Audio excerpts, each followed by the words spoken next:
Of Two Smooth Operators, the only podcast about gate operator life for technicians. It Your is the hosts, only Michael show. Brooks and That's Robert me. Evers. Stay Exactly. tuned for another great episode. See, Al, I like how he just throws it out there. It's What's going to be a up? good episode. What's going on? It's going to Not be a good much, man. episode, Out here man. chilling in the Carolinas. Well, one of us is not in snow. What about y'all two? I'm not no snow. It's supposed to get cold though this week. What about you, Al? Yes, I I came back to Canada a little early. In fact, a week early, and I was greeted by literally 2 feet of snow in 5 days. That's a lot for southern Ontario. Oh man. It's been shoveling. All I've been doing today is shoveling. 4 times the driveway, and what else? Tonight will be a wall of snow that's going to be right in front of my driveway, and that's typically 3 feet high and 3 feet wide. Wow. So yeah, a little bit of snow, more than we would like. So, and it, like you said, is going to get cold. So if you don't get it shoveled as quickly as possible, it'll just turn into rock. Man. Yeah. I hope you have a good strong shovel. Well, yeah, steel tip. well, we're good. This is a special episode because it actually touches kind of all of us in a certain way. I've got Ken in North Carolina, Robert, my partner in several ventures. He's in North Carolina, and then NAFCA, sharing and volunteering all over the United States, has felt that it's important to help out these guys here in North Carolina. So, Robert, I'll let you do some introductions and talk about how the Cowboys are much better than the Panthers or Jaguars or whatever team you have. Panthers, baby. Panthers. Keep pounding. That's how unimportant that team is, right? Oh, it's important. They're coming back. We're coming back. We've been going through some bad times, but we'll get there. That's what all the losers say. Well, we've been at the top a couple times. There you go. But yeah, I was going through Facebook and saw the North American Fence Association, and I saw where they've donated some stuff to North Carolina, where the Hurricane Helene has hit and flooded everything and kind of destroyed the Asheville area of North Carolina. And then I saw them post another post about them coming back in March 20th to the 22nd. And somebody, I can't remember the guy's name, but Al will be able to tell us what's going on here in a minute. But he was posting a video and a picture of where they cleared out this place, and there's a farm they're going to be working at and stuff. And so I was like, well, I got to get up with these guys and say, hey, I got a podcast. I'm in North Carolina. I can't let them slip through. I don't let nothing slip through. So if you're coming through my state, I'm going to find out where you are, who you are. So I reached out to Cliff, and then Cliff relayed it to Al, and we started talking. Like, yeah, we'll come on your show. So that's what we're doing, and I'm glad to have Al here, and can't wait to hear what he's got to say about the North American Fence Association. Well, that's quite the introduction. I appreciate that, Robert. And yeah, we're certainly, as an association, happy and flattered that you found us. Over the past little while, there's basically three associations in the fence industry. And to differentiate ourselves, NAFCA, which stands for the North American Fence Contractors Association, has decided really to take on a mission that's philanthropic, that's going to dedicate our efforts to focus on helping rebuild people's, we'll say, lives/fences in situations exactly as it happened in North Carolina with that Hurricane Helena really created some damage. And Clint, our executive, and the rest of us voted on it, and we thought, it would be a great project to get involved in. There wasn't a lot of help back in that time, before the president got there, and we wanted to jump in and get involved. So that's how NAFCA is a fence association, but really just focused on what we can do to volunteer and focus expert fence builders and get them to join us in situations just like this one. Mhm. So in relationship to that, as soon as that, I guess that disaster happened in October or in September, I think, we were out there a month later. It took us a little while to get organized, but Sloop Fence Company, and I think Ryan Sloop really put things together. Nancy in our board, she's been really instrumental. She lives in the Carolinas too. They all worked together to figure out how we could get down there and help. So we started a fundraiser, and it really worked out well. Yeah. I think it was really like a kind of like a GoFundMe, and I think we raised like $15,000, and we've been using that money certainly on the first project, and now we've got a little extra left, and we want to make sure we spend it back there again. And there's now not so much cleanup, because on the first time we obviously we brought supplies, we brought fuel, we brought propane, we brought stove, we bought everything that they suggested that we bring at that time. Mhm. And we did a little bit of fence work, but a lot of it was cutting down trees, removing trees that were on top of fences. Mhm. So we did get involved with the Cattlemen's Association because there were, obviously quite a few farms that were affected.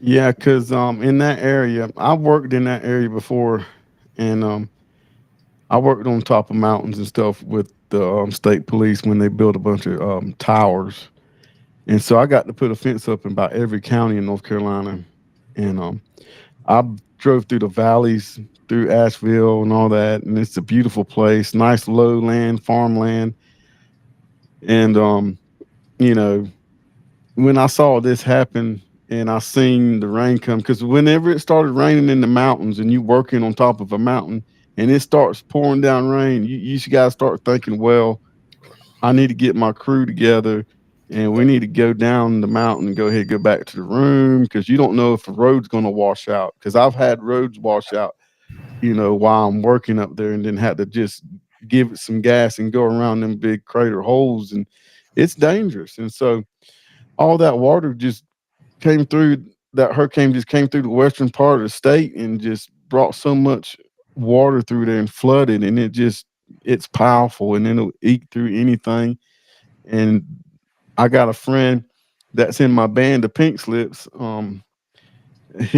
He's our lead singer, and he's also a fire marshal. And that day or that night, he had to get his stuff ready, and he had to go all the way out there like the next day or two to go help out the clean up, or he had another term for it, for looking for survivors and stuff. And it's a tragic time for something like that to happen, and to see that happen. And then you see organizations like y'all get together and helping out. And I mean, there was a lot of different organizations coming together and bringing stuff to the Carolinas, and you know there was no shortage on the help from the average folks. So we do appreciate everything that y'all are doing, and everybody else that's doing out there too. Well, that's kind. It's, and to your point, I guess the rain came down in such a way that 1 inch of rain was equal to a foot of Yeah. water. And I Mhm. guess just like you said, they cascades down those hills, and Yeah. before you know it, you know, 36 inches of rain turns Yeah. into 36 feet of snow, 36 feet of No, I know. I've been watching water. everything. So that's Already told everybody's gonna be here. So That's my wife. let's go.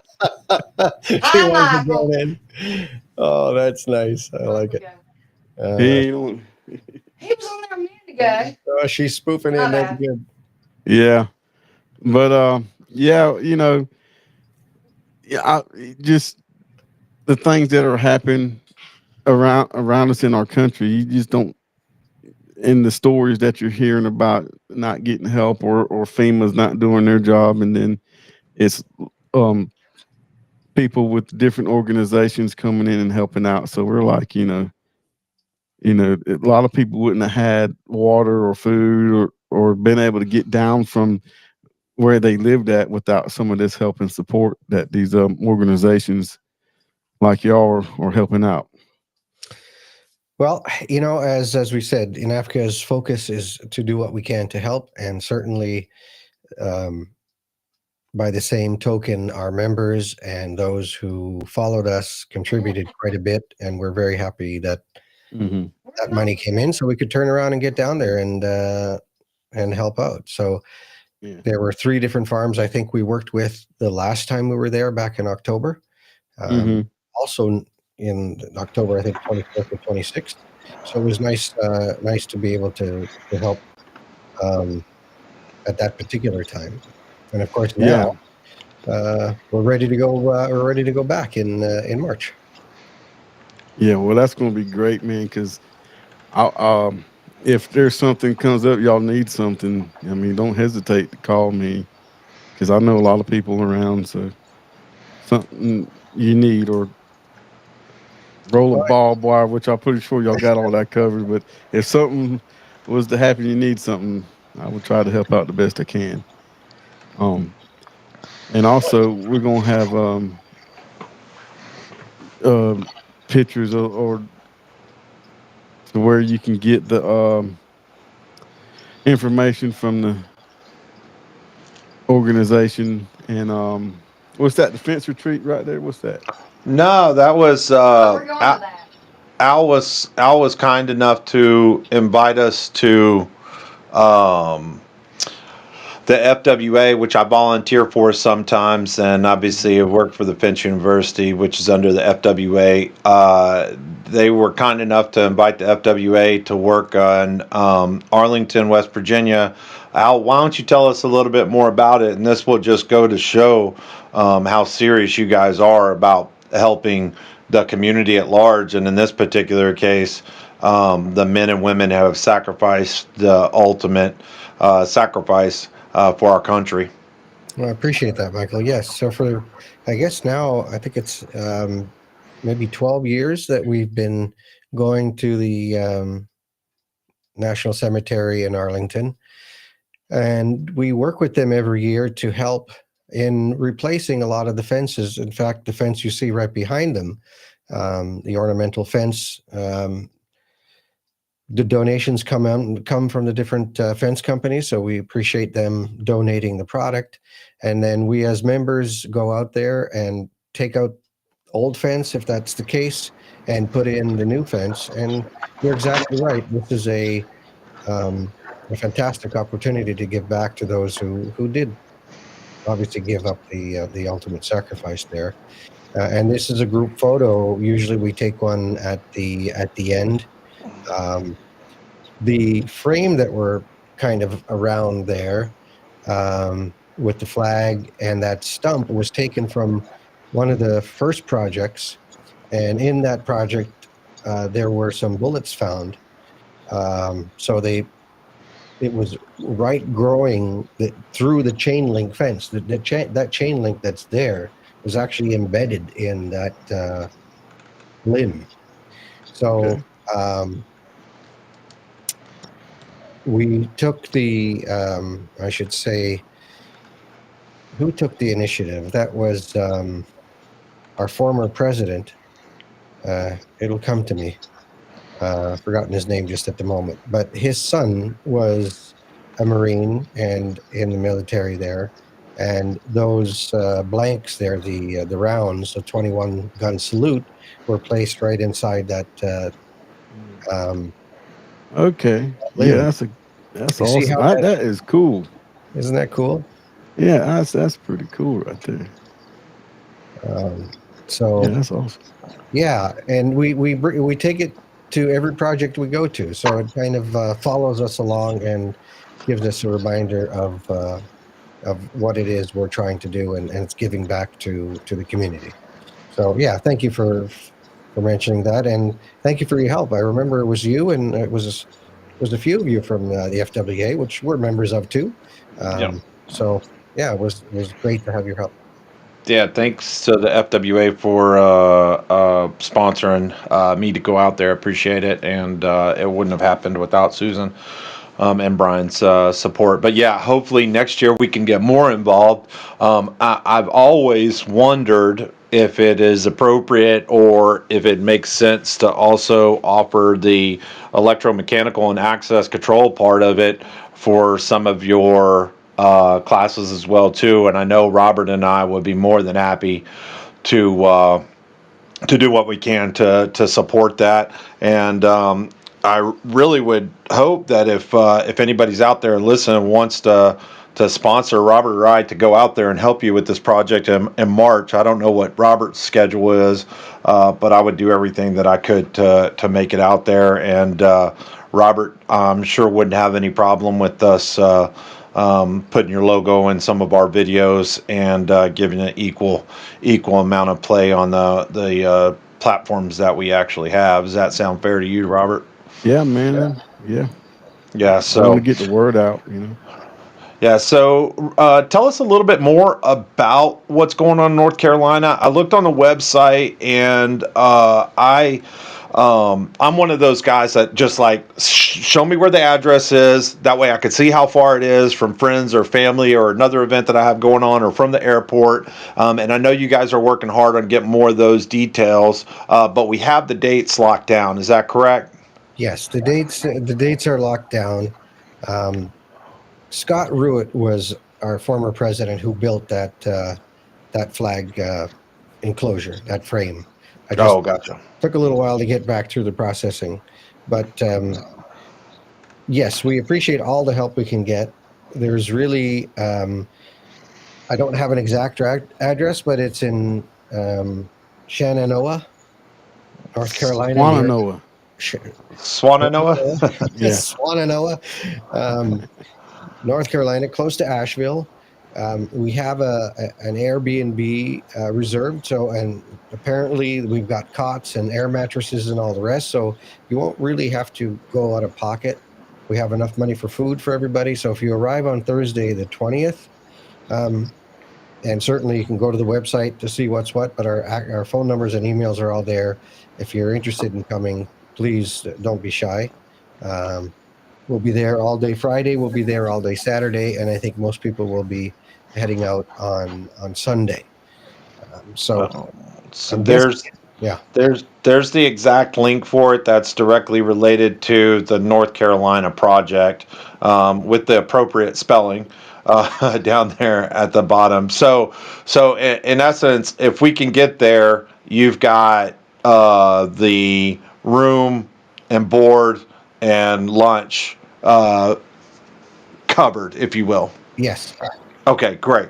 Well, we'd be more than happy to find, if there's anybody that would like to sponsor, at the very least, me to go out there, I'd be more than happy to go out there and trade you guys some promotional material for it. And I just looked at some of the data, Al, about what's going on down there. I mean, this is tragic. I think they're saying it's the worst storm that has happened, or worst natural tragedy that's happened in North Carolina history. So this is just some of the things that have happened. So it's pretty scary.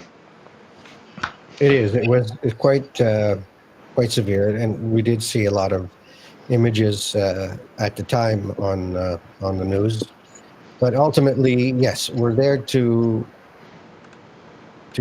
chip in and help, and people are excited. This is our second time there, so we have 2,000 feet of fence to build. This is kind of ag fence, we'll say.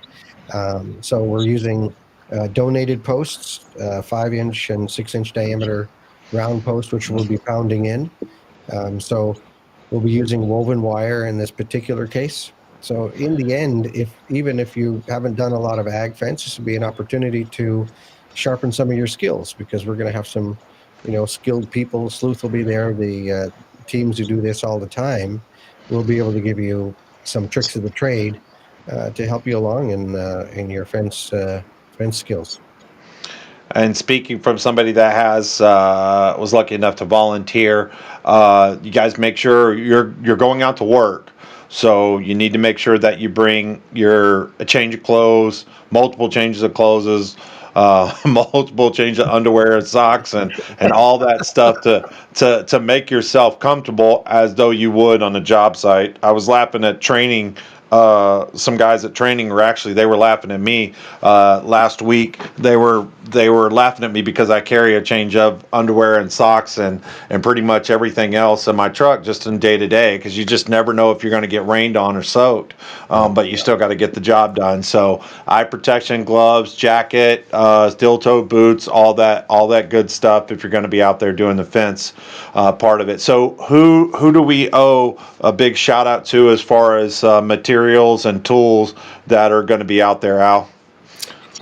Well, I want to say, as far as who's giving the materials, I don't know that I have an exact. I think Stockade is providing all the staples for the woven wire.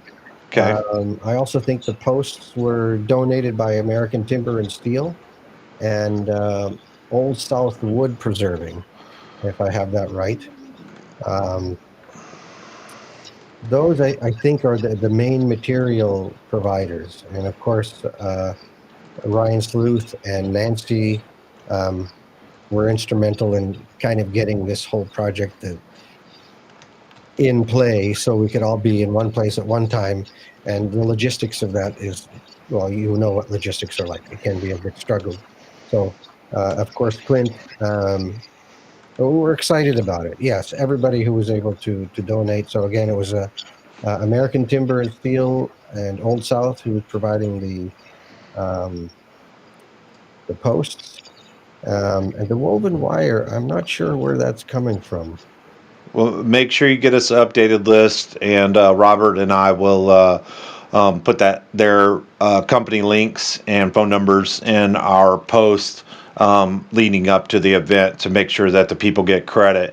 And for anybody that's interested, Susan or Brian, if you guys are listening, you want to talk about what we're going to do to help out, I just put a link in the comments. Anybody can jump on and talk to Al and show their support. And by the way, it looks like I spelt North Carolina wrong. But and by the way, if there's anybody out there that does want to donate some material, and I would imagine water and food and gloves and all that stuff they're going to need. If there's anybody that would like to get a shout out and donate, click on that link that we have in there, and we're more than happy to have you on the podcast right now. So we're going to do everything we can to help you out. Having Ken in North Carolina, and then Robert being in North Carolina, we want to do what we can to help you out. Why don't you tell us the part behind this, Al, that allows you to actually donate your time and be a part of the fence and gate industry? Well, I've been privileged to be the president of NAPCA now for, I don't know, coming on 3 years, I believe. It started right during that moment in time where the world changed. But I was really happy to be a part of the association for many years, part of the training for many years. And Fence Armor is a product that's allowed me to do that. Fence Armor is products that help fence companies protect the fences that they sell. So the bottom of fence posts from weed whackers, the wood posts from rotting in the ground. We have protective sleeves for that, rock guards that will allow those posts to last 20, 25 years and 40 years, depending on what you get. And above the ground, beautiful decorative post caps and guards, so that when customers and or landscapers or HOAs who are doing their garden work don't damage the bottom of the post, from kind of like the image behind you. So yeah, very, very happy to be able to be an American-based company, and for using U.S. steel to produce products for the industry. Yeah, And man. I saw your products at the fence show in Las Vegas for the past 2 years, and I thought they were awesome stuff to have. Like you said, protect your posts from weed eaters. I can't tell you how many times I've seen weed eaters and lawnmowers rub up against posts. So that was a great idea for somebody to come up with that and make a product and sell it. I've never thought that. Well, we appreciate that. It's a common occurrence. In fact, we get people calling us all the time. They're doing it to our fence right now, and they're looking out the window and they're just struggling. So, our biggest customer base is our HOAs really. Yeah. So it is. I appreciate that. Yeah, we have a lot of success with it, and we are happy to be a part of the association and any association that is really focused on helping the industry. So Yeah. we're happy about that. Just back to Michael's point about bringing change of gear and clothing and the rest of it. Maybe Robert, you can tell us in March, what's the weather going to be like in that It's time? still going to be cold. You're going to have to dress for winter Okay, so because you're in the mountains. Around 50, around 40. Probably around 40 to 50. Yeah, it's going to be a little bit cooler. It'll be cool in the morning, and it'll warm up about lunchtime where you won't be wearing a coat, and then it'll start cooling off about 3 o'clock. So, you'll have to have your warm winter weather gear, but be ready to come out of it. Okay. Now, I just talked to Clint just briefly to see where the woven wire is coming from, and I think we're still looking for woven wire donations. So if there's anybody out there who would like to help us, that would be much appreciated. We need like 2,000 feet of it. So 2,000 feet. Well, That's a job right there. it is. Well, I don't know what woven wire is, so this will be an opportunity for me to learn, and I'll mention it to some of the teams here in Las Vegas and see if there's anything out there we could do to help you out. Robert and I, we're kind of on. We share some of the spectrum in our business, and we're kind of on polar opposites in some parts of our business as well too, because he does fence and gates, and for the most part, other than bidding on fence and having somebody else install it, I really don't do much stuff with fence. So I was like, well, what are we going to talk to Fence Armor about, because this is a gate show, and I just now thought about that actually from a standpoint of us gate technicians dealing with HOAs, apartment complexes on a regular basis, and in my market in Texas, wood is huge. So that actually could be, if you're saying that your biggest customer is actually HOA, this might be a kind of a one and done thing for some of you gate techs out there that are going out there and talking to these HOAs that already have a good relationship with it. Maybe a extra add-on sale that you can pick up. So, because it's not really hard to install it, is it, Al? Around the wood post? No, it's really easy. I usually have props around me. We caught you off guard. The snow has got you all messed up and frozen. So Al went from Florida to snow. yeah, well, that's actually pretty interesting, because I didn't know that Al was based out of. I didn't know the company was based out of Florida. Fort And then Fort Lauderdale, I believe he said. that he spent. Well, we know that area just a little bit over the last week, didn't we? Yeah. Yeah. Sorry about that. Oh, no problem. We were out in the Fort Lauderdale area on our fence cruise. That we had a good time. Some of us more than others. We had a real good time. Yeah, it was a good time. We went out to the Bahamas. So next year, Al, since you guys are out in Fort Lauderdale, you're gonna have to get your whole team to come out there because it was a good networking event from the educational side for me because I met fencers that I would have never had an opportunity to meet from Canada. I actually had somebody from Canada in the class. It's going to be in the class that I did last week and class that we've got coming up in a couple of weeks at the Finch University. So Canada is a pretty big market, but you primarily just live up there. Is that correct? Or do you guys do business out of that as well too? Yeah, I mean, I live up here half the time. I prefer being where it's warm. That's why I love going to the fence show because it's in Vegas and I like to follow the sun. And it's just, I was born in Portugal and there's a lot of sun in Portugal. Oh, okay. So, Are you going to be at the Finch Show 2025 coming up in October? yes, sir. Yeah. All right, cool. With 1019. Oh, is it? Oh, it is that late? Huh? I haven't checked it out in a while. 1019 is the booth number. Oh, 10. Oh, okay. I got you. I was about to say, I thought it was earlier in October That's awesome. than that. Yeah. No, Well, so that's good. October, I think, this week. So yeah, to your question about fence armor, I brought the prop finally. So All right. these are the caps, and you press them down, and they lock in, so you don't need any fasteners. And the cap is unique. Again, American steel. We've got Tennessee zinc for finials. We have 6 different versions of finials that you can put on them, or you can just leave them flat. But the cap is unique because all over the U.S., a 4x4 isn't 4x4. No. So it can be as small as 3 3/8 all the way up to 4 1/8. And this cap with the claw inside will snap in on all of those. So if you're in Pennsylvania, a lot of times it's 3 5/8 or 3 7/8. And there aren't caps for those. So our cap fills a niche in that particular market. Okay. And then fence armor, you can see here is galvanized steel, 22 gauge. G90 galv, and then we powder coat them.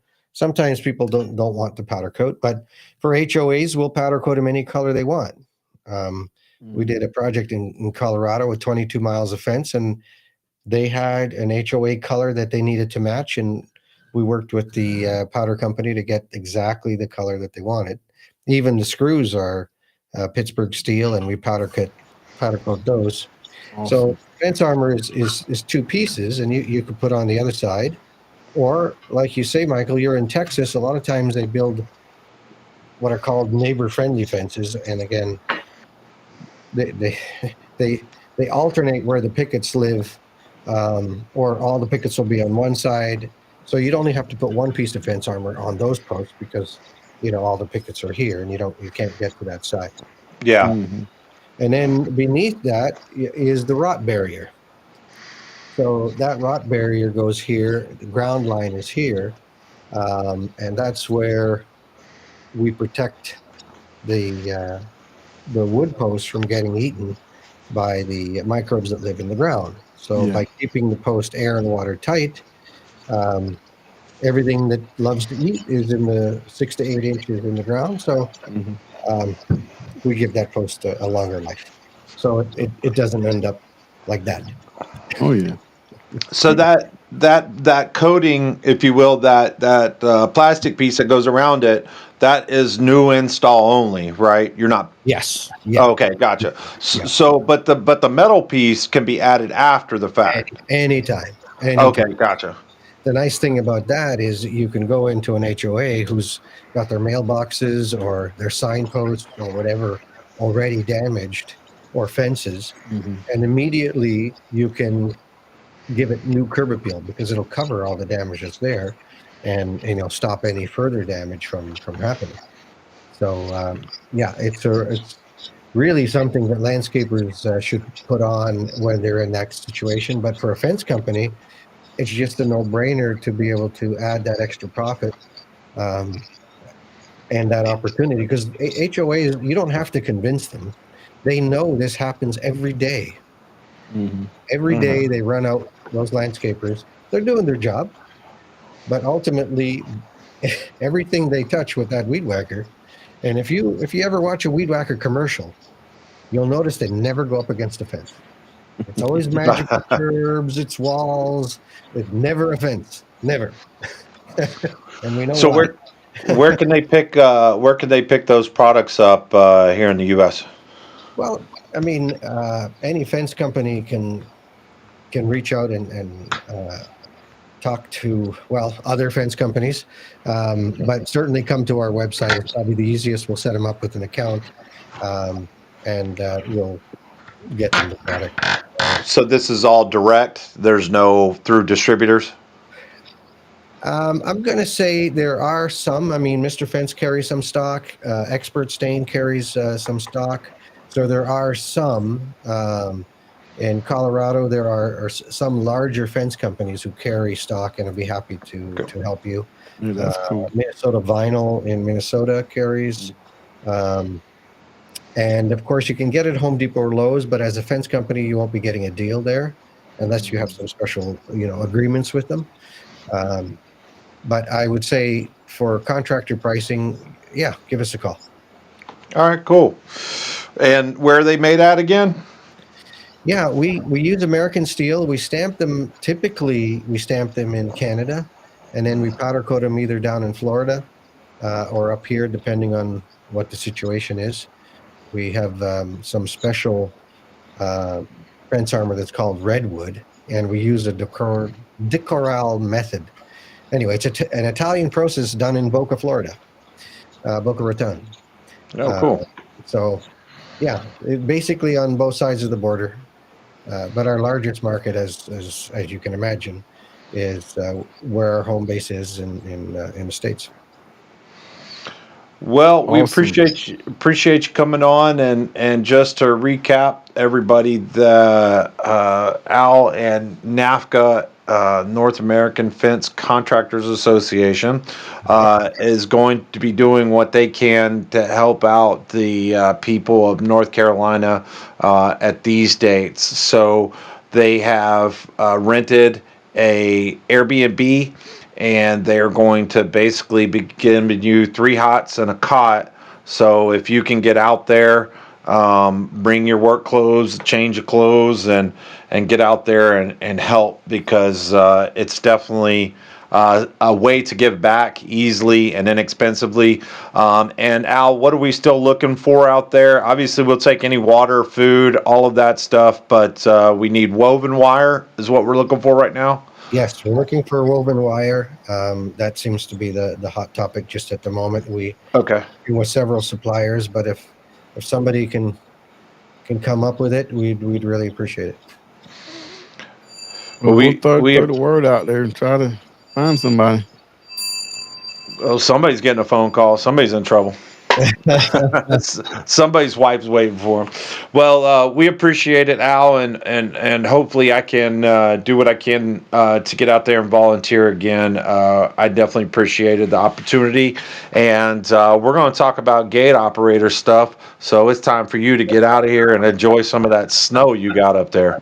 Just can't wait to get the shovel back out. Yeah. Don't break you, that guys. handle. I really appreciate the opportunity to be on, and NAFCA appreciates the opportunity to be on. You guys have really helped us a lot tonight, and thank you for the time. Yes, You're sir. more You're than- welcome. More than welcome. We'll talk to you later, Al. See you at the show. Thank you, guys. Bye. Bye. All right, man. Well, let's get it back here to the normal old Brooks and Roberts, and let's hide that right there. I don't think I set up any things with just us up in there. Yeah. There we go. Well, that was anyways, cool, I think man. that I'm was glad we got cool. to talk to Al and get Yeah. their information out there. Yeah, and just to recap, man, this is all the crazy shit that went on, man. I mean, look at that. $60 billion. I would imagine that could freaking get everybody that's homeless in North Carolina a home for a couple of years at the very least. I mean, But what we Yeah, saw it's- was crazy.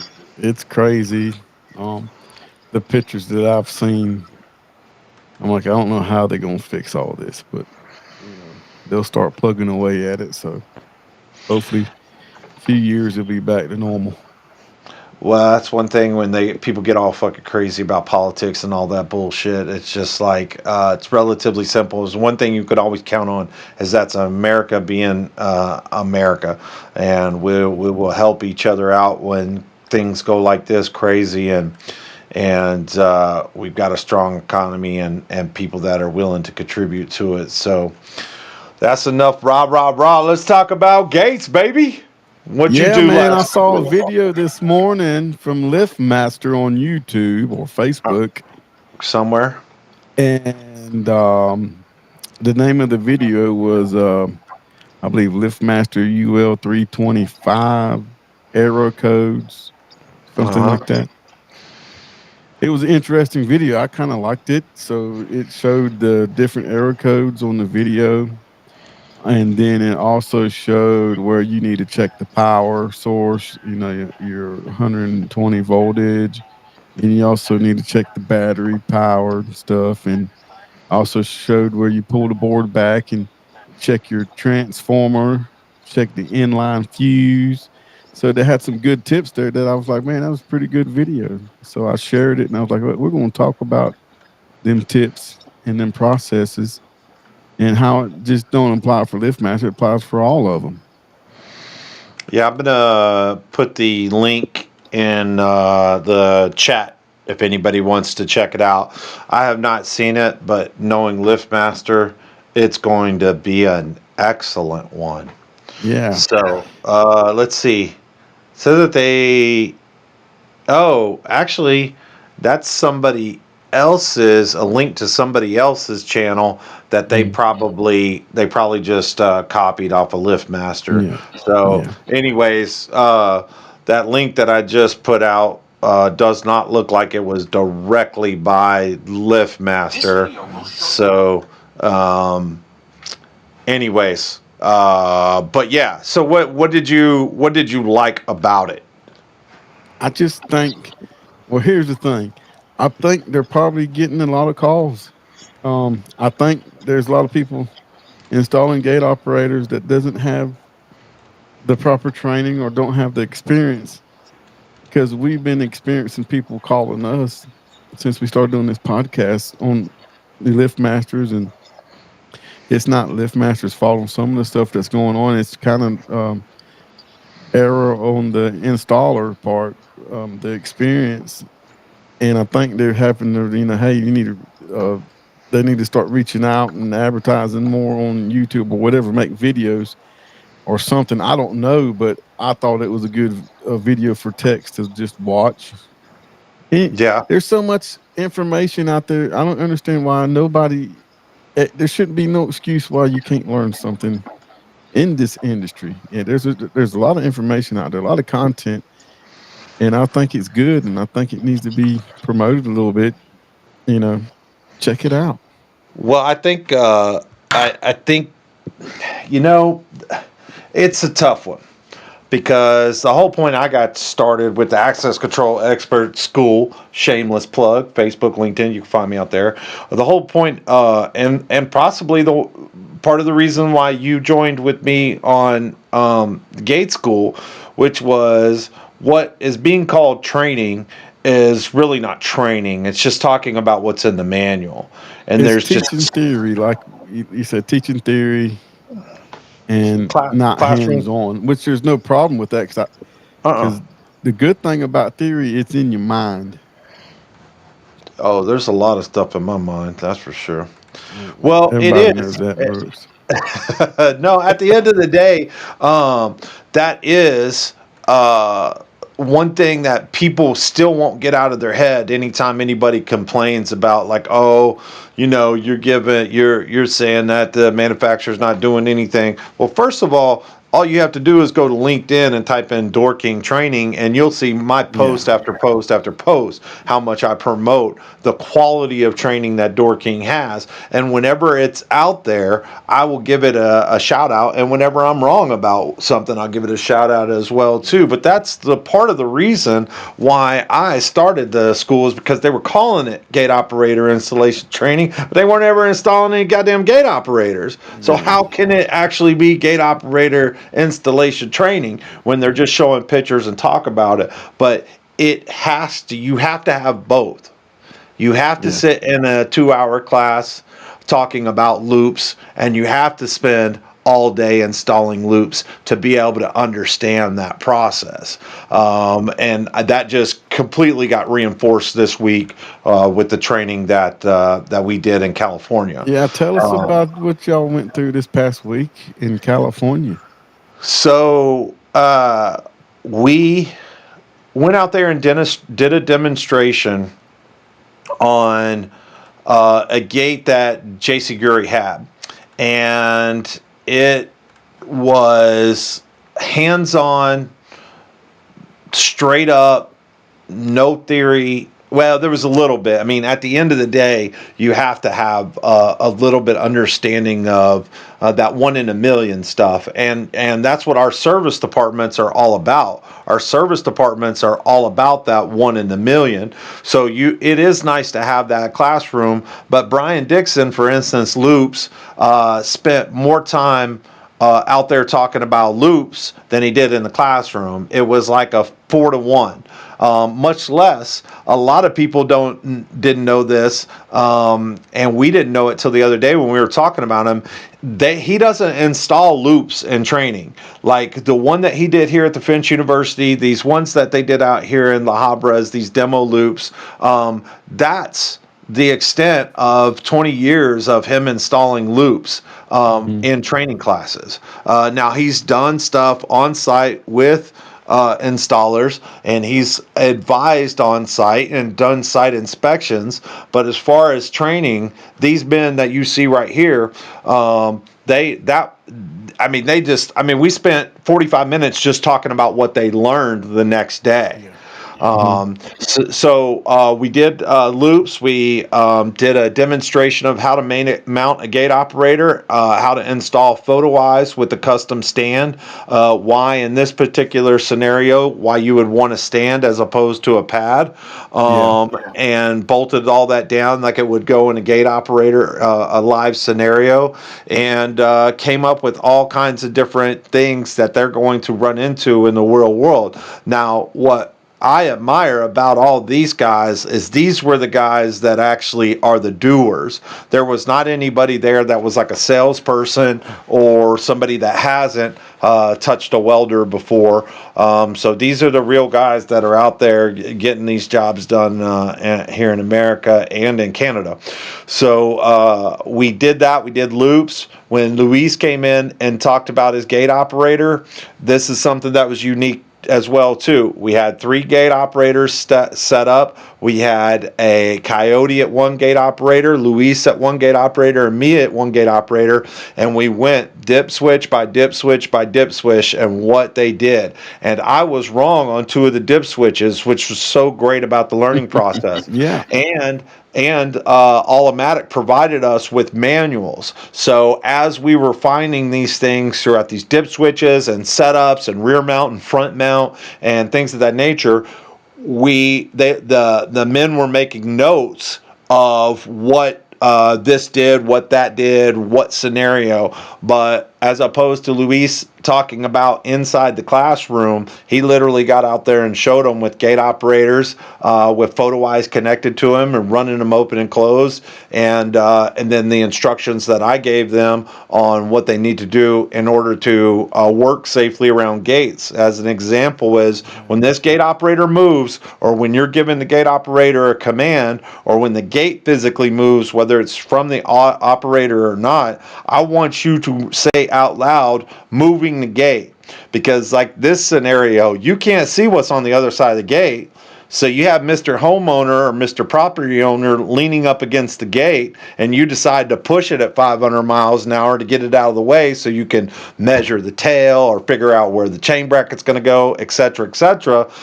You need to let everybody know around you that something's about to happen. And of course, I always show the video of this idiot who gets his finger caught in one of the gears on TV while he's filming it.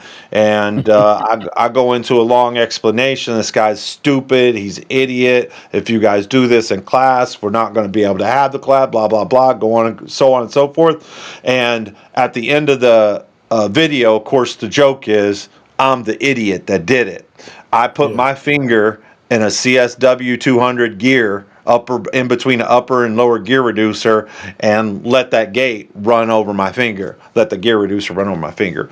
So I try to tell them that this is history. This is family changing stuff. This is the difference between you walking around with 4 fingers or 5, and and being out of work for a week, and possibly getting fired from your job because you did something stupid. Now they don't want you to do it again because they're going to be the people that get sued.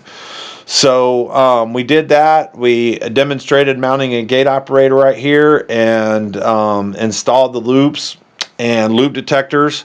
And then we had 2 days out of the 3 that were just pouring rain, and these guys just didn't care. They were just out there getting it done. And then the first time ever, we set up 4, 5, 6 stations that comprised of each individual component, as well as testing. So for instance, Coyote had a photo eye edge area where he was just showing people photo eyes and edges.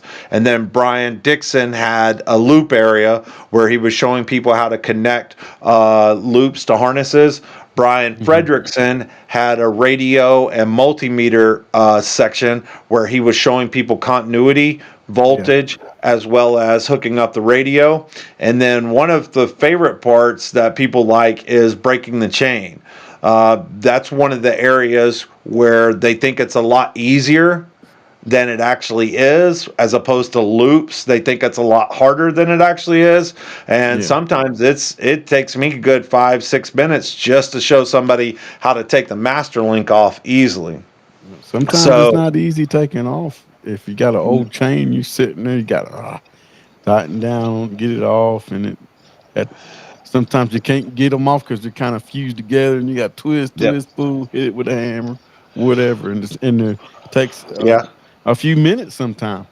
Yeah, and so the part as part of that, from a practical, like, you could tell somebody that in class all you want, but from a practical standpoint, when you start to, let's say that you get to a job site and you look at the chain and you go, you make the decision that, oh, I'm going to have to replace a foot of it. And of course, part of that is telling people that replacing a foot of it is one thing. So you do save a little bit on chain, but the problem is you still have a bunch of old chain on both sides of it.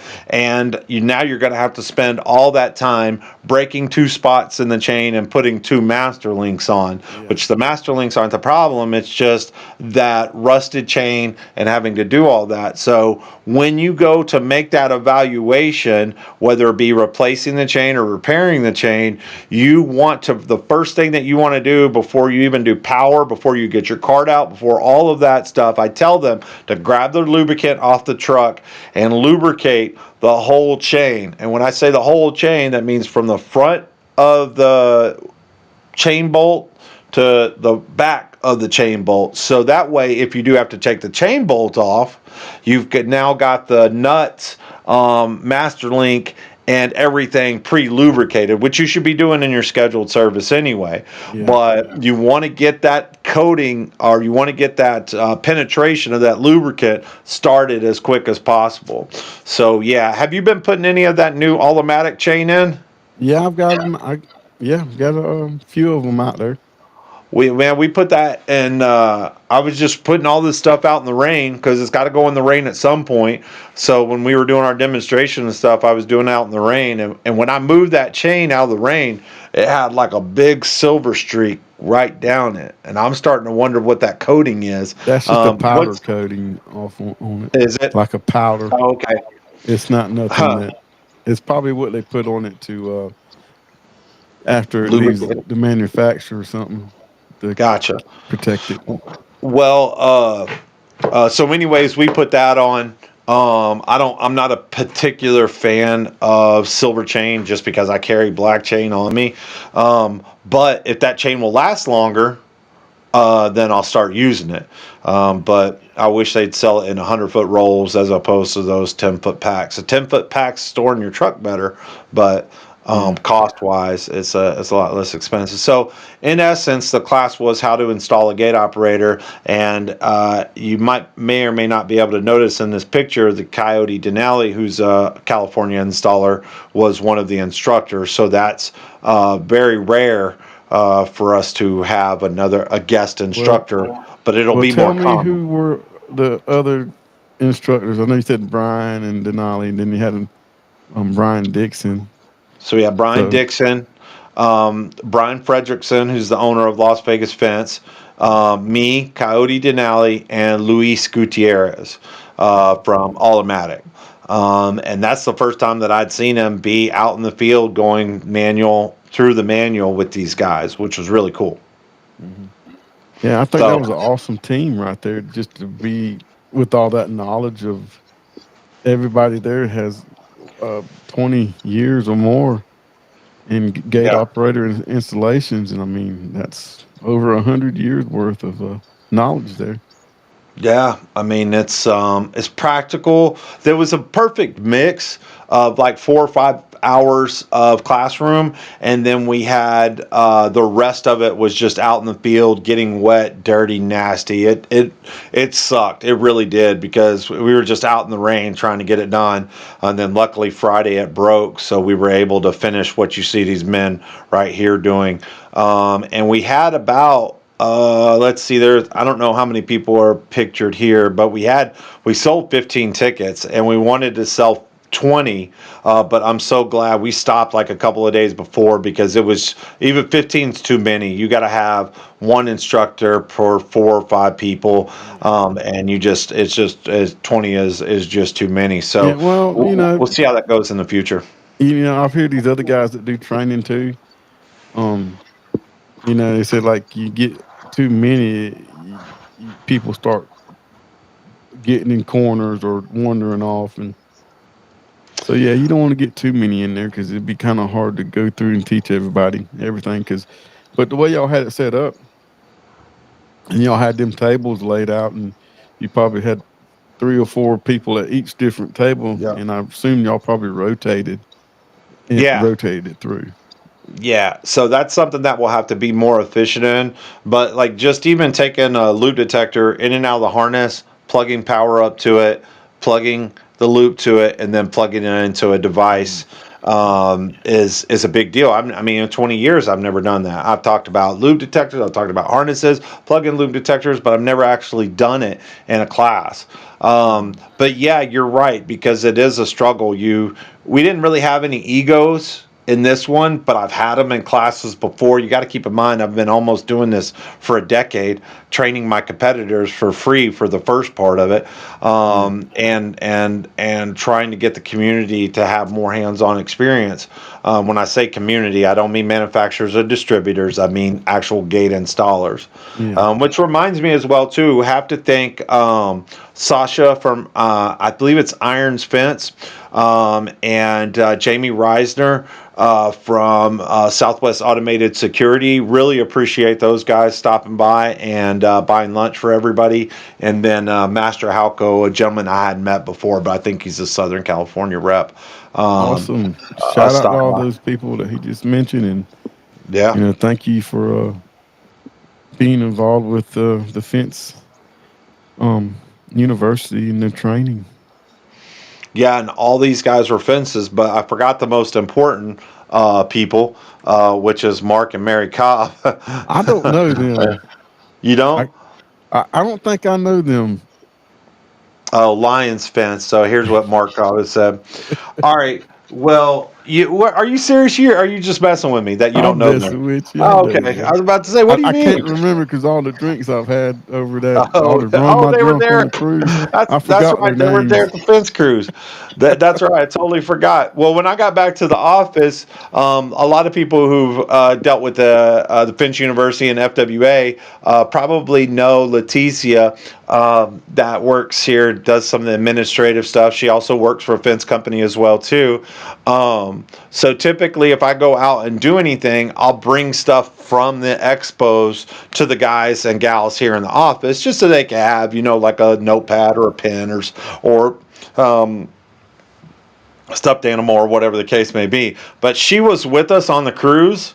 And then that following Monday, when I came into the office, I was like, oh shit, I forgot to bring them something from the cruise. And then I realized they were on the cruise. That doesn't mean I was drinking that much. It just meant that there was so much crap going on. Because we went down to Florida Keys after that. We were in Florida for a couple of days after that too.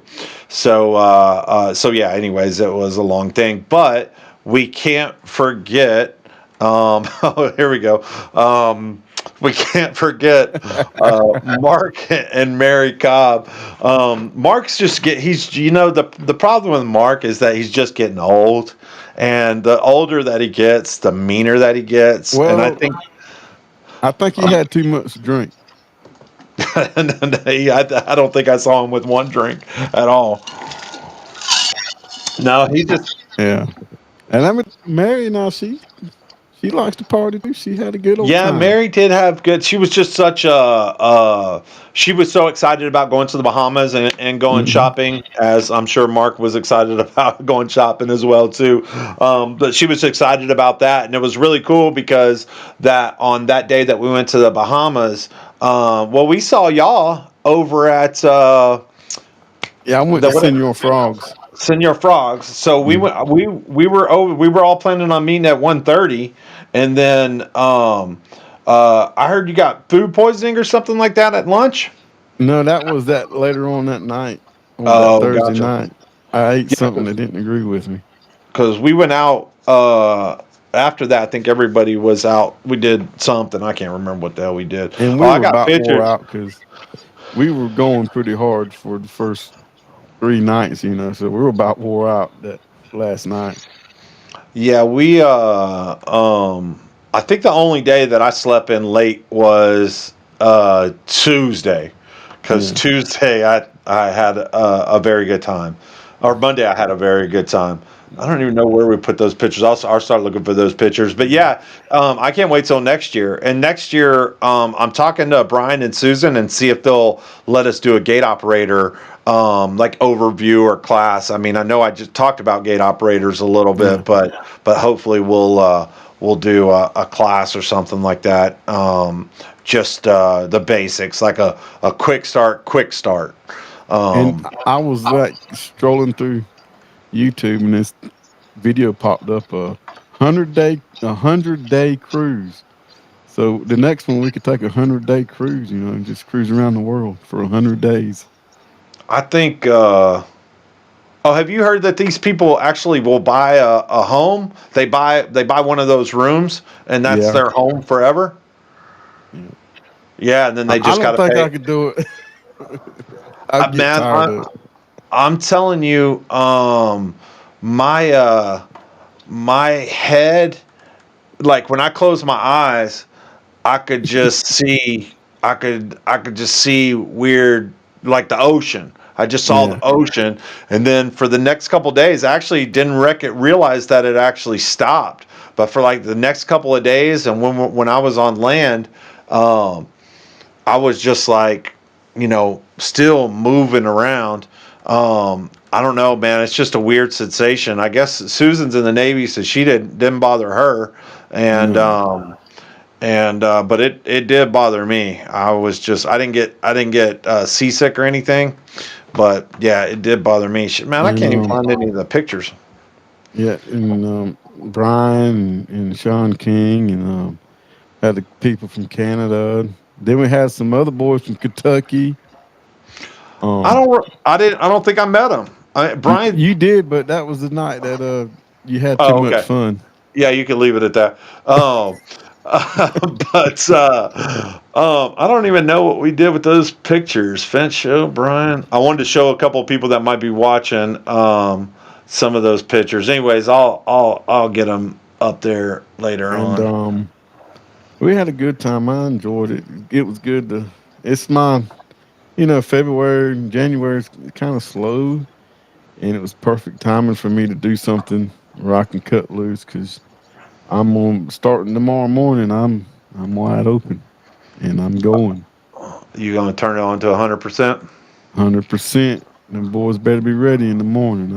Boss man coming out. Oh yeah, Yeah, Dad's gonna boss come man out. showing up. I've been gone for 2 months. Oh yeah, Nah, yeah. but I got a lot of good projects coming on with electric gates and fencing. So Man, that's not even funny, Mark. Man, Mark has been mean. I'm telling you, the older he gets, the meaner he gets. I know it. And by the way, Mark and Mary came up with a special that actually with the 5% first time buyer FWA account, 100 UL 325 gate signs, 100 magnets, and 100 gate operator aluminum heavy duty adhesive back signs for $995. So if you guys are out there thinking about oh man, I'm not going to buy signs, they're too expensive, I guarantee you just a couple of these signs are actually going to pay for themselves when somebody moves out of a house or something along those lines, Yeah. and your sticker is still sticking on there. But for $995, I priced those signs online and they're like $12 a piece. It's less than half of that for if you buy them from Mark and Mary. But if you do Mhm. that whole package, and then they can upgrade the UL 325 signs to put your name and phone number on the bottom. So if you guys are interested, here's Mark's home phone number. I'll give it to you right now. No, I'm just Yeah. kidding. Make sure you call him at 12 o'clock midnight. Yeah, that's actually probably when he's just getting to bed, man. You know, those old people, they like to go to bed late and get up early. So, anyways, I'm going to leave this up there, Mark, because you want to embarrass me. Go ahead. He said, how about those icebreakers and singles groups? So, I am was having a good time on the boat, and they had plenty of events going on, everything from karaoke to 80s parties and stuff like that. But there was one bar that had singles thing, and it's nice to go talk to single people, whatever the case may be. So I went and checked the schedule and all that stuff, and he's like, hey, just so you know, there's going on right now, it's single divorced ladies over 50. That's the event that's going on at the bar right now. So man, I ran over there. Pew! There's smoke behind me. And then sure enough, get over there, and it's the lesbian, gay, bisexual, trans Q event going on. So hey man, more power to people that are living that lifestyle, and I'll support you forever. But that wasn't what I was looking for. So he thought that was funny, and when I came back, I almost had tears in my eyes because I was like, Mhm. that's my ideal demographic, man. So, anyways, yeah, but we had fun time. I'm definitely going next year too. So hopefully we can do some training on the cruise for you guys that haven't gone. I will highly recommend you go. We like to have 4 people working with their own complete gate systems during their training. Yeah, so I'm not sure, Adam, if we met before, but I know you had said something about coming to training at a real training facility. So if that's through your company or whatever, let me know. I'd be interested in promoting it. If it's internal or external people that could come, and I'd love to promote it as well too.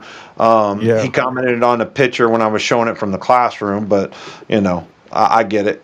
We weren't in the classroom, but when I was actually doing the list. So, anyway, so that's cool.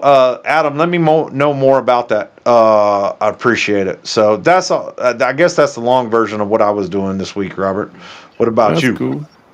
Well, I was sick all week, so I didn't get to do nothing. Oh yeah. Yeah, I caught the COVID. Oh yeah, that's right. Because you were supposed to go. Did you end up going to the Mr. Fence retreat? No, that's March. Oh, that's March. That's in March. I think he went somewhere else. I ain't mistaken. He's got something big coming up in Texas, don't he? Yeah, I'm gonna try to go to that. If I can get a sponsor for it, I'm gonna go to it. But hold on. So I could have swore you told me that the Mr. No, I Fence. had a supposedly I was going to go to Knoxville, Tennessee to help out Oscar, but I got sick and I couldn't. And Oh, okay. So the so that's Mr. going to be, he Fence. told me to come later on. I got some things. I'm going to teach them how to use, install panic bars, how to ground fence post, and also go over gate operator stuff too. What A do you lot mean of how to stuff ground? he's wanting, some of How to my ground? What do you? expertise. Well, that's cool. For those of you who don't know, that you can actually hire um, Robert to go on site and help you out with your business from the practical standpoint. The operations of it, what I call the fulfillment of it, are so important, and it really helps to have somebody that's actually done it before actually teach you. Again, I'm not trying to be disrespectful to the classroom technicians. I think you kind of need both. I think you need You the need both for manufacturer's sure. point. Yeah, you need to know the little ins and outs of the hardware, the tools, and things of that nature. But having somebody show you from the practical standpoint is important as well too. So there's Robert's phone number. He prefers calling between 12 a.m. and 4 a.m. And you better be ready to party when you call me. You better. Hey, from 12 a.m. to 6 a.m. it's DJ Evers. The rest of the That's time right. is Robert. So, oh well, that's good to know because I have some data and stuff about gate operators that maybe those guys want you to share with them at the Mr. Fence retreat. I thought it was already over, so I didn't get any slides ready, but I still got the old slides. So Gotcha. there's the information about that. You're going to go DJ it, right? Yes, and also I'm gonna be learning some stuff too for business, and um, I'm looking forward to that. The Fence Matrix. For you guys Yeah, that aren't familiar with it, he's got some pretty cool. Sean King's got some pretty cool stuff. Him and his yeah, team got some pretty cool stuff to show you guys, you fencers. yeah. This is up in the air right now. Not 100% sure if we're going to be going to Fence Tech or not. Um, I don't know if I'm going. What's your status on Fence Tech? I was planning on it, but I can't because I got too much obligations going on, and then I got um one of my lead supervisors. He's having a hard time with his gallbladder or something, so he might have to have a surgery, or he's been on medication going through that. So right now I just can't because I got to be running my business. Yeah, tell me about it. Yeah, I Yeah. think we got class coming up in a couple of weeks as well too. I got to prepare for that. It's Brian's new level one training, or maybe it's a quick start. I'm not 100% sure, but I got to get ready for that. But I'm gonna Yeah. try. I'm gonna do what I can. I didn't realize it was only 5 hours away. I thought it was 9. So I was thinking about driving, um, Where's this at? and that's Fence Tech. Going to Fence Tech. Oh, Fence Tech. Yeah, yeah, it's only five Well, it's hours not away. that So anyway. far. No, it's not. I mean, airplane tickets are so cheap, but I have some other thing that I wanted to do that would require driving. So, anyways, we'll see how that goes. So, anything pop up in the gate world this week with you? Well, I got a project to look at. I got a cool one, man. What I'm is? gonna look at it Friday. Um, this man, I've installed the LA 400 for him at his castle. Um, at a wedding Castle. venue he has a castle, Oh and then he yeah. has another place in Asheboro, which is not too far from Asheville. He's got another castle, and he has a gate that he ordered from China because he couldn't find nobody in the U.S. to make this gate. I mean, this is a very decorative wrought iron gate that looks like it's out of the one of them Cinderella movie type gates. It's crazy looking, but I got to go look at it and see what kind of how it's going to operate, and can't wait to go look at it. I'm gonna put an automatic either 100 or 150 on it, but I'm gonna see. Oh, I don't know if it's cantilever or if I'm gonna have to put a V track. I don't know yet. Till I look it's at a it. slider, It's gonna be a slider. or He is had to it? go from. He ordered it from China, and he had to go to New Jersey to go pick it up. Is is it aluminum or steel? I don't. I think it's gonna be steel because he likes the wrought iron Oh stuff yeah. that look real old and real gothic, real crazy looking. What's that Christmas movie that's like a Halloween movie? Um, Oh, is it's it like based off of a Disney movie. This gate, it's not? It's not. It's not Night Before Christmas or something weird something like like that. that. But there's another movie kind of like that. And Uh huh. if you So could that's just what he think wanted. about a crazy curved gate with all kind of stuff in it, this is what this gate's supposed to be going to be looking like. So Nightmare Before Christmas. maybe something like that. Yeah, it's got the weird ghost looking face, dude. Yeah, it's going to be pretty gnarly. Well, that's cool. Yeah, you ain't. Man, if it's going to be V groove and he ain't got the wheels, all that stuff, I would have. So you don't know if it's powder coated yet or not? I don't know yet. It came from China, so he don't even know Huh. what he's got really. Ah, So gotcha. if he ordered off Temu, I don't know. You know, it might be a smaller version than what I don't know. But he couldn't find nobody in America. This dude reached out. We reached out to wrought iron builders, but it was what he's one of them guys. He wants what he wants. So Yeah. he couldn't find nobody, so he got it from China. If anybody's looking for custom gates, I think he primarily only does aluminum, but Aberdeen Gate, he'll build and ship you whatever you want. But, well, I take that back. Not whatever you want. I think it's primarily aluminum, and I think he only does swingers. He stopped Yeah, doing sliders. But it comes in a semi truck, pop it down, and you're pretty much putting gate operators in. Anyways, that's my buddy Jeffrey Presbaugh. If you're looking for custom stuff, he thought about might be displaying at one of these fence shows or something like that. His stuff because it's just insane quality. yeah. I saw some pictures of it. And I thought it's pretty cool. The way has it made up, where you just take it off the truck and just lay it down and go. That's it. It just he if he knows the gate operator that's going to go on there, he'll go ahead and drill the bolt holes, put sleeves, do all of that stuff, so that the bolts and the plates aren't pressing up against the gate. They're just pressing up against the sleeves, and that's it. I mean, it's Yeah, just easy peasy. And then he does steel hinge posts, and then a steel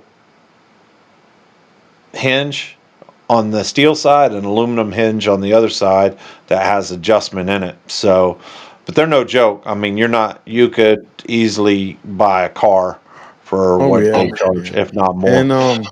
And we picked up a job where they're putting in brick columns. And matter of fact, let me get the piece. I'm gonna show you what I'm gonna do. All right. While he's doing that, I'm going to talk to you real quick about the automatic. Couple things I learned on the automatic gate operators.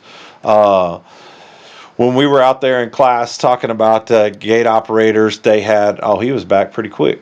Yeah. Talking about those gate operators. Uh, I was under the. Oh, here you got it. What's that for? Whenever you're building brick columns, as they're Yeah. building them, you Uh put huh. this is where you weld your hinge on right here. Okay. And this All will be right. on the face of the brick. And then this part right here goes in the column. It don't look And as like they it's got put enough mortar support. around it, they make sure they have a brick on this back side right here. All this will be in the mortar in the brick joint.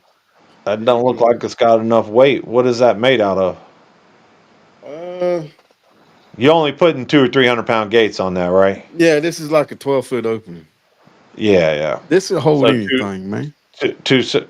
what is that made out of? Quarter inch?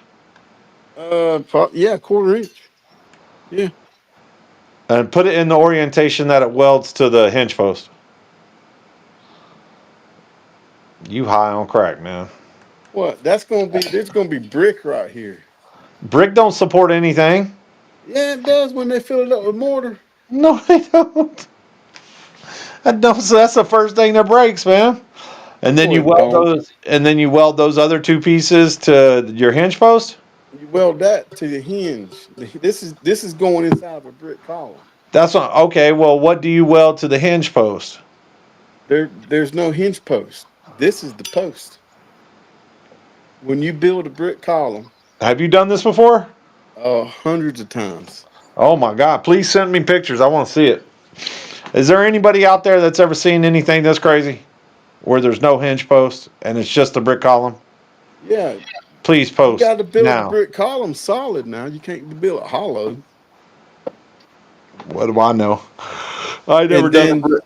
I you ain't never set done a this brick column. on top of your brick, and you lay your brick right here. You fill all this up with mortar or brick. Mm. Once it sets, it's not moving, going anywhere. All right. Well, now I learned something new. It's not about way I do it. It's the way you do it. As long as it works for you. Well, I got them Um, out there that's got gates, heavy gates on them. Ain't no never more, broke. no more than 300 or 400 pounds. I got them heavier than that out there. Well, most of my gates are aluminum though, so. Oh, But I wrought didn't know iron that. gates, it can hold a big, heavy wrought iron gate. We got them out there. All right. Well, what do I know? Yeah, I don't know. So, anyways, I learned two things about that new DC board, which I would imagine applies to the old DC board as well too. But there's a fail safe and a fail secure switch on there. And what Yeah. I thought that was for was whether the gate operator, when it loses power, whether the gate operator stays closed or whether it stays open. But it's not. What it's actually for is the gate operator runs open and close when it doesn't have any electricity, right? Just as you would expect it to. And what that switch does is says when the batteries get to a certain point, whether the gate fails in the closed position or whether it fails in the open position. Okay. All right. So it's not lose power, gate opens, or lose power and gate stays closed. What it is lose power, opens, close, open, close, open, close. Hold on, my batteries are getting down to 12 volts. I'm going to go ahead and stay in the fully closed position or the fully open position. But, and then on the bottom down there, which I think the nomenclature is just weird the way they name it, but down there on the bottom, right before, I think it's the number 7 dip switch, it's open one time. And that is lose power, counts down 20, he said 40 seconds, but we were counting like 22, 23 seconds. And then that's when the gate opens and stays open when you lose power. So for any of you guys out there that are doing, excuse me, that are doing, man, I've been on the road since the fence cruise. I was in California for 5 days. So I'm tired. So anyways, but any of y'all are out there doing that, just keep that in mind that those are two different things because one could jam you up. If you're in an industrial application and you're putting it as fail secure or something like that or fail safe and you want it to stay open or apartment complex, you're wanting it to stay open. That's not what that does. It doesn't just open up. Which in an apartment complex, that's how I'd want it. I wouldn't want it to continue to run open and closed while the batteries die. I would just want it to stay open and that's it. So, but let me ask you this. Do you know if that timer, that 7-day timer can control a relay? I don't know that much. I don't know if it Yeah. can control a relay or not. Yeah, there's some weird. I didn't know about those auxiliary inputs on the bottom. Have you ever messed with those? Well, that gate that I was talking about a while ago about the man order from China, Mm-hmm. he's wanting it to when the UPS guy comes to open up halfway or 3 feet, whatever. The UPS guy could throw the stuff in the Oof. gate, then it closes back. So Yeah, I that's got scary. yeah. So we got to go to the auxiliary on it and program Yeah. a relay to the auxiliary for partial open. and then you supposedly we'll be able to adjust it on the board Yeah. to how many Yeah. feet we want to open, and then Yeah. I'll have a relay from the keypad. I'm probably going to be putting AK11 linear, and so Mhm. it'll have two relays on it. So I'll put the UPS code on the second relay, Yeah. and but I haven't done that yet, so it's going to be interesting when I get a chance to do that. Yeah, there's two auxiliary inputs at the bottom, and they were actually talking about it could actually be controlled as on the schedule. So Yeah. what I wanted to do to see was whether I could break an exit loop through there. So if I could put the exit loop on a timer and not the gate on a timer, whether that would actually work. So anyways, I'll call up tech support. We'll talk about that next time. All right, so I might be doing a demonstration on the LA400. So Cool. what are some tips and tricks just in general? So I put in a bunch of LA500s, but the LA500 doesn't have that adjustable bracket on the back. No. Right, because the LA400 comes with a bolt-on adjustable bracket in the back, right? Which I Yeah. think sucks, but it's, in my opinion, better than the LA500, which doesn't have a push-to-open configuration, and you've got to build your own crap if you want it to be supported right. Yeah. So, Well, you wouldn't use that all the time to push to open anyway. If you got to push to open, you'll have to build your own bracket, so or order one. even for LA400, I believe so. You probably can but order one for the LA yeah, 400. LA400 you can order a push-to-open bracket, but why they don't do it for the LA500, it I don't know makes why no you can't sense. use the LA 400 bracket because there ain't much difference in it.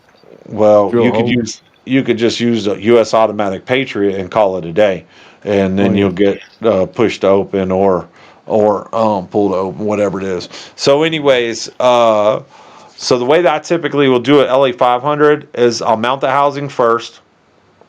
I'll generally the batteries don't come inside it, so generally I'll go ahead and get the batteries, leave them in the box, but I'll put the splice connection in there between the positive and negative of one of the batteries, and then when I get ready, I mount my bracket where I want it using a laser level, right? So the horizontal member, I use that, and then I can't remember. I think it's above a 2 1/4 above the where the horizontal member is, Yeah. and then which is another thing I don't like about the LA500 is that front bracket doesn't have much support. So I got to make so much custom stuff for the LA500. It's just not fun at all. You But shouldn't have anyway, to make nothing for that LA 400. that's why I noticed that front bracket's a lot more durable. It's got So two little. It fits in the middle of it, and then it's got yeah, two top and bottom holes on it. 3 holes or 4 holes on each. You could bolt it in or weld bolted it in. on, whatever. So I'll do that, and then I'll weld my front and back bracket, however complicated that is. But I'll leave the batteries out so I can run it open and close with it tack welded to the gate, because I just want to be 1,000% sure that it's going to open and close all the way before I burn it all the way in, with the degree that I want, whether it be 90, 100, Yeah, 110. I do that too because how many times have you done it and it didn't work? You're like, no, I got it perfect, I man. And got it then perfect. how many? It's the worst too. It's like you go to close the gate and it hits the front of the tube, and you're just like, oh man, I just need another inch. God And then the dang. customer comes out, you about done? Like, yeah, watch this. Yeah, oh yeah. And then it's like, oh, it doesn't close all the way, or it doesn't Well, I open got to all the cut it way. out and weld it again. Yeah, and I like to have a little bit of room, so. Pardon me. So, anyways, I like to have a little bit of room. So I like to make sure. But then it's just off to the races with the photo eyes and stuff like that. And I try to do it cool through the hinge post and all that for the ones that I do. So with the LA400, first of all, is the LA400 and LA500 board the same with the exception of Yes, that little resistor? they're the exact same boards. Okay, so setting the limits and timer and force and all that stuff should be the same, right? Yes, everything's the same. Everything's the same. So, is that what you do? You mount your front and your back bracket, Yeah, and I'll then mount mount. the bracket on the gate, Mm-hmm. and hook it on, and then put my level on the thing, mark Yep. it, then mount my bracket on the post. And now I could do it now, just natural, just do it. Yeah. Yeah, that's one thing I like about that Patriot. If you get your measurement right, and by the way, if you guys are trying to get that measurement from the back of the hinge post and then over, using a square actually helps really well. And I've drilled a couple of holes in the square so it'll sit on the center of that hinge. And then I put my marks for my LA 400, my Patriot, or LA 500, my Patriot, and maybe one other one that I was doing. So anytime I pull out that square, I already know my measurement, and then that will also give you your angle as well too. So it's a little bit easier than actually pulling out your measurement tape and having to do all that. I've always wanted to make a custom bracket for it though, so that'll actually sit on the hinge post, or sit on the hinge rather, and then mount to the hinge post so it'll hold the bracket up there. Yeah. But so anyways, so nothing to it as long as you got your angle right Yeah. and your front and back bracket mounted. Yeah, there's nothing to it. Yeah, actually, it's a pretty good operator, in my opinion. I really like him. Yeah. So maybe, and you know what? Maybe I like the LA 400 better than I do the 500. I don't I do like like the the LA 400, dude. Pretty nice, all smooth. I mean, running very smooth. yeah, 500 runs smooth too, and having my cue helps. I like having the reset button on the outside, but there are just so many flaws. There's just the strength of the arm, really, at the end of the day, that have just cost me so much money. Um, but you also have environments where I primarily installed the last 20 years that are not the same everywhere else. So, for instance, how much wood do you do out there? How much wood do you see, and how much wood do you do out there for I don't gates? mess with wood hardly anymore. Do So you see very many of them out there? not with electric gates, no. Yeah, so They don't. No. in Texas, you got metal frame for wood, board on board with top cap and trim. You might have a 700-pound gate, but more importantly, when that wind blows, see that's what's caught me, is people pulling on the gate, and when the wind's blowing, it just snapped the internals in Now half. I do got a 14-foot Damn. wood gate, 4 foot high, that I put in about 10 years ago, Oh yeah, and on a he's 400. and now I got a Viking G5 on Oh yeah. it. How Ain't do you had like a those? complaint. It works great. I think I put in some of the X9s, the one that mounts to a column. Yeah. But anyways, that's all that I had going on, was just training the last 2 weeks, 3 weeks, fence crews and all that, and then we've got fence tech, and I got training on the 3rd and the 4th, 2 weeks from now Yeah. here in So Las and Vegas. just want to give a shout out to the North American Fence Contractor Association, and then what they're doing for North Carolina and bringing supplies and helping out with a farm. So and also we need to reach out to somebody to help donate some wire to this cause, and What anybody what type of wire was it, Robert? woven wire. Woven wire. I believe 4 foot high, if I ain't mistaken. I don't know, but reach out to Al and Cliff and I think he said Sloop and Nancy, to them people out there. So North American Fence Contractor Association. You can probably contact somebody out there on that website, Yeah, and if you we want to donate anything like work gloves, yeah, protection, and eye protection, or whatever, anything that y'all think you want to donate to the cause, let's and for do it. you guys that are, here's the direct link to the page under NAFCA at NAFCA's website. Hmm. And if you guys do think that you want to donate your time, it is a full work day, and you need to go dressed appropriately like you're going to go work. So this is not a time to wear your best duds and all that stuff. Bring your work jackets, and that way, at the end of the day, you get more out of it, and they get more out of you.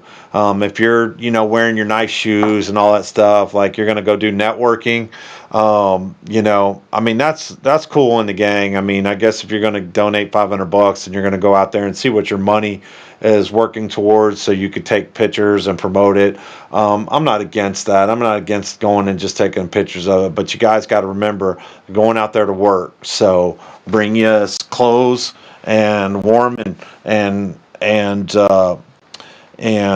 cool clothes, because Robert, you're saying it's cold in the morning and warm during the afternoon. Yeah, So it'll warm up a little bit, but it could be cold all day that day. I don't know. It just depends. you North can't Carolina's predict got crazy weather. you can't predict the weather. Sometimes you can't. It can There you warm go. up and get cold. Apparently, it never rains in Southern California unless for the 3 days you want to do fucking training out there. Yeah, 'Cause- unless Michael Brooks decides to do a class and train people outside, it's going to rain.